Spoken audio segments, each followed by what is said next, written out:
সকলকে জানাই শুভ দীপাবলির শুভেচ্ছা আর অনেক অনেক ভালোবাসা। আর আমি যেটা করছি সেটা মা কালীর মূর্তি আঁকছি। এটা আমার আগের বছরের প্ল্যানিং ছিল। আমাদের কোনো ছুটি দেয়নি, তাই আমি একেই সেলিব্রেশন।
তো আমরা আমাদের ডিএসএলআর দিয়ে শুরু করে দিয়েছিলাম আমাদের ফটোশ্যুট।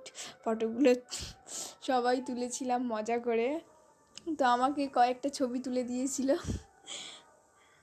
জানি না কেমন লাগছিল।